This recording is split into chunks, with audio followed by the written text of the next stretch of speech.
10th standard maths common quarterly examination காக previous various district question paper with the detailed solution ஓட analyse பண்ணிட்டு இருக்கிறோம் from JK Tuition Center Madurai. இந்த மாதிரி various district question paper நீங்கள் நல்லா தரவா பார்த்துட்டானா will get more than 90% of the marks கண்டிப்பாக வாங்க முடியும் students. Let us start part C. Question number 42. I am Jay Kumar.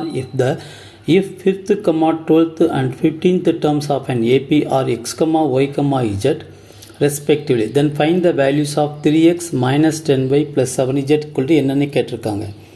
இப்போ general term of an AP is Tn is equal to a plus n minus 1 into d. ஓகேவா? இது formula நல்லா ஞாபகத்தில் வச்சுக்கோங்க. 5th term is equal to x ன்னு சொல்லியிருக்காங்க. That is T5 is equal to x. அப்போ n is equal to என்னது 5. அப்போ T5 is equal to a plus 5 minus 1 into d. அப்போ இது x is equal to a plus 4d.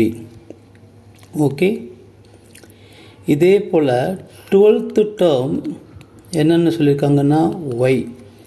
That is T12 is equal to y, n is equal to 12.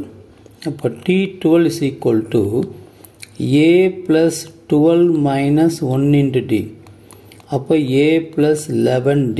இது y. Okay, இப்போ 15th term is equal to z ன்னு சொல்லியிருக்காங்க. அப்போ T15 is equal to z, n is equal to 15. அப்போ T15 is equal to a plus 15 minus 1 into d. அப்போ a plus 14d. ஓகேவா? which is equal to z. இப்போ பாருங்களேன், 3x minus 10y plus 7z. 3 into xக்கு பதிலாக a plus 4d minus 10 into yக்கு பதிலாக a plus 11d. Okay, plus 7 into zக்கு பதிலாக a plus 14d.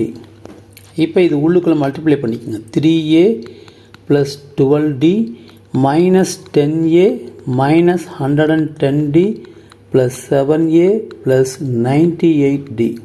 Okay student, இப்போ இந்த 3a plus 7a 10a. Okay, இந்த minus 10a cancel ஆயிரும். 98 plus 12 is equal to 110d. அப்போ இந்த minus 110d cancel ஆகி equal to 0 answer. இது கம்பல்சரி கொஸ்டின் ஸ்டூடெண்ட்ஸ். ஓகே, 42 வந்து கம்பல்சரி.